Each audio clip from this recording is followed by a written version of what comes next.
I want to mention something real quick before I get into my part of this. I'm going to talk about where industry stands with respect to all of this. But what I want to mention real quick, all Texas laws take effect on September the 1st, unless the first sentence in the statute says this is an emergency measure, in which case it takes effect when the governor signs it, which could be end of May, early June. So the takeaway here is get to your legislators and ask them to make this emergency.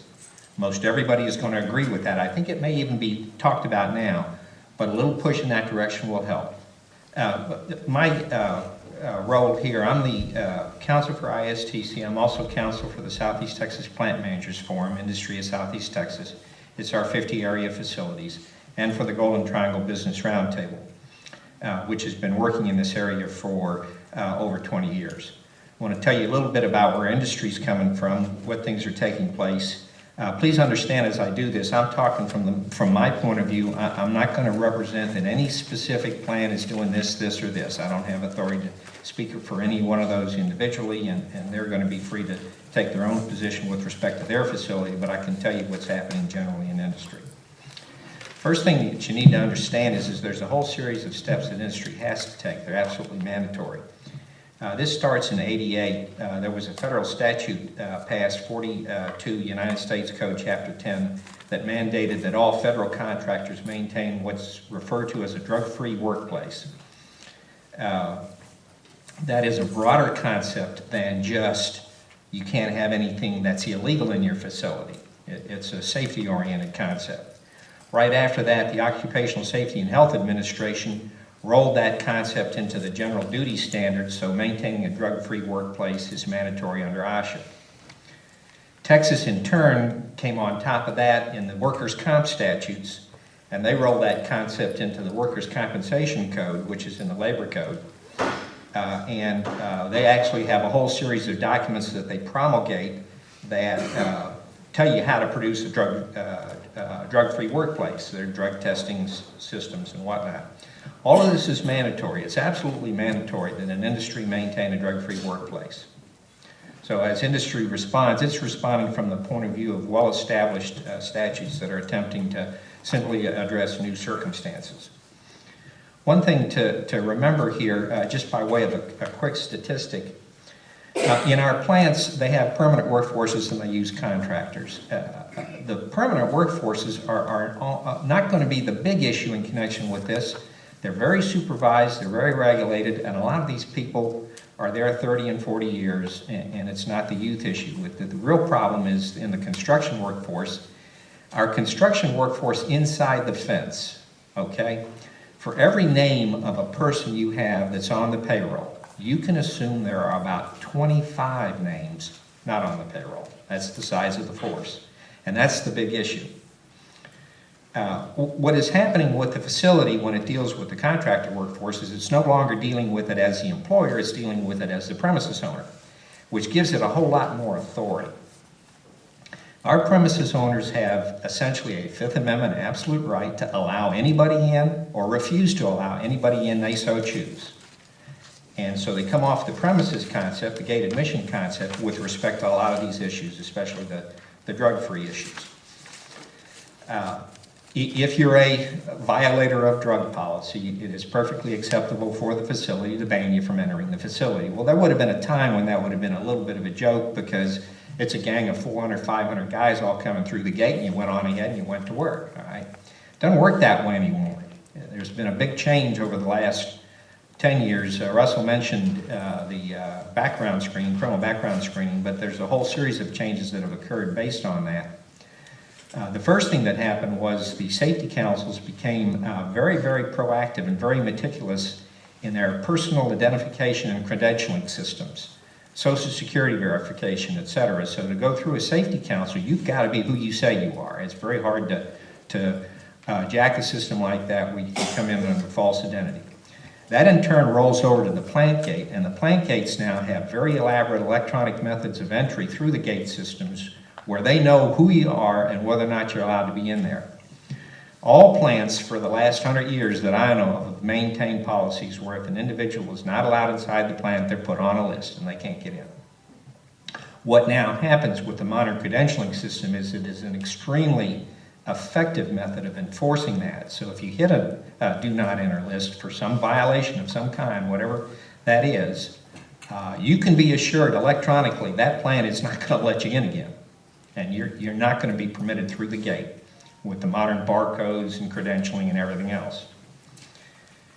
So the primary method that the plant uses to manage the impairment issue inside the facility is the do not enter issue with respect to the contractor workforce. And it doesn't get into arrests, and it doesn't get into terminations, and it doesn't get into probable cause, and there are almost no lawsuits associated with this because the authority of the plants is very extensive. What they're going to base that policy on largely is two issues. One is impairment. They keep up with the workforce, they watch the workforce, and it doesn't matter how many people are inside of that facility, 2,000, 3,000, whatever. When there's a hand there that cannot function, it's very obvious. And the safety people take action fairly rapidly. It is only necessary that you be impaired. It doesn't matter that you're impaired because of a legal substance or an illegal substance. If you're impaired, you can't come in. Now, the method of testing for this, all about the drug testing and the hair testing and this and that and this and that, but remember, there's simple visual observation of activity. Impairment's impairment. In connection with the issues we're talking about here, there have been individuals who've gotten in cranes, picked up a half a ton to a ton load, not doing too good with it in the vicinity of cat crackers and high pressure units and whatnot. That gets folks' attention, okay? They're pulled off the rig. Their ability to function is checked. If the plant's satisfied that they are impaired, please leave. Don't be in any big hurry to come back. So it becomes a very serious issue with respect to the workforce's ability to earn. There is a second issue that comes into play here that's fairly important. It's a second tool that the plants use, and that's the concept of contraband. Contraband is a very simple concept. There are certain things you cannot bring into the plant. And I'll give you a very simple example that everybody's known about forever. Right? You can't bring a camera into the plant. It doesn't have anything to do with drugs, doesn't have anything to do with testing, impairment, or anything. They just make a list and you can't bring this in. All right? You can assume that virtually all facilities in our community now have all aspects of spice, bath salts, et cetera, on the contraband list. This is made very obvious to all people entering the gate, and you cannot enter if you have contraband on your person.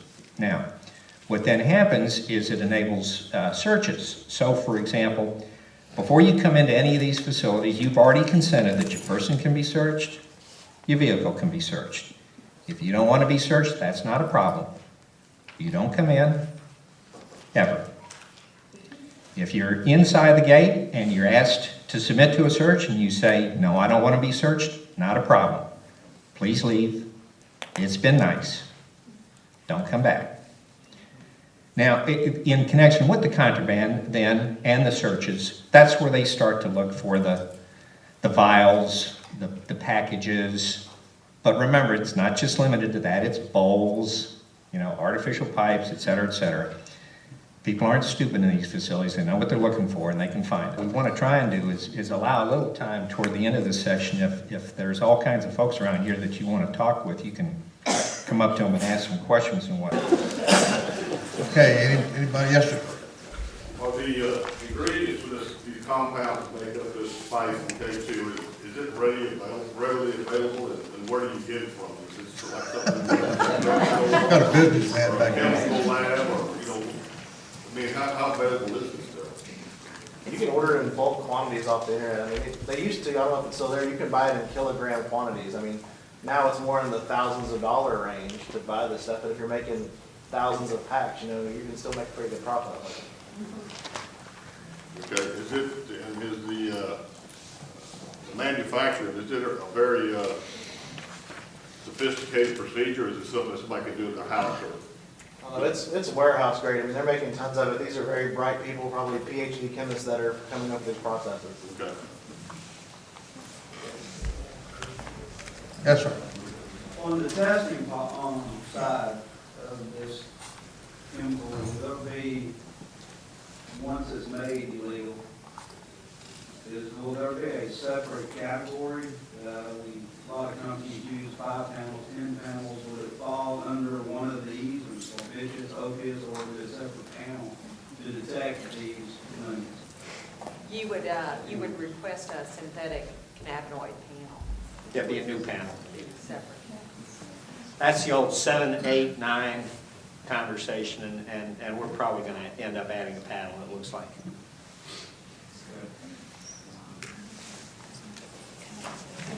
But I saw another hand a while ago. Yes, sir. I help run drug screens for my company, and we were talking about this yesterday. To add this to our panel would increase the cost by something like 300% of each drug screen. Is there even a loose timeline in place for when that cost can come down and it can be added to every drug screen? The cost of that, of a panel, say the DEA panel, you can run that fairly inexpensively. But if you start adding every one of those other compounds, then it does get expensive. But there's 5, the top 5 that are reasonable in terms of price to put that in a bundled package. Okay.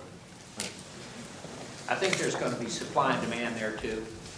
You know, it'll get cheaper as more and more demand it and get a greater number of people providing it. I think there's a myth that it can't be tested for. It can be tested for. Sure. We need that out in the community. It can be tested for. That's true. All of them are the worst without doctor in this plant. Do not believe that it can be tested for, but I got your card. My guys will be coming to see you. Well, and since there's no cutoff levels for it, it's either there or it's not. So if it's detected, it's an impairment issue. Can you also test for the bath salts? Yes. Is that a special panel other than just the DEA 5? You'd have to specifically ask for that panel. Okay. Is that also 24 to 48 hours in the system? Yes, it's around the same. Yeah, it's similar to the other. Are all labs tested for this now? There are only, as far as I know, about 3 or 4 labs in the United States testing for this compound. None locally? We're in Houston. Houston? Do you have business cards? Back there on the table next to the product. Okay, anybody else? She was saying it's 0 to 48 hours if you're testing the normal with hair and blood. No, urine. Urine. Urine. Okay, but if you were to test hair or blood, what would be the, There is no test right now for but hair. are they going to be developing something? We're working on a And will there be a method. bigger window for that? Yes. Because it usually with hair, it's what, up to 70 months? 90 days. Right here? Yes. At the facility I work at in Victoria, they actually have bought something from somewhere that you can test on site for the JWH compound. Do you know anything about that? No, in fact, I don't, because we've been looking for a screening method for it. Right now, we have to use advanced technology, GCMS or LCMS to test for it. We haven't seen any instant products or dip kit devices that are available. Well, they tested 4 people, and 2 people they thought was smoking and it came up positive. On this test, I can find out from where it is. Did find out who he is. The trick is to not have to go to gas chromatography. You got to do that. And then almost anything you can't find. It's not a question of can I test for it, it's how cheap is it, how rapid is it. Any more?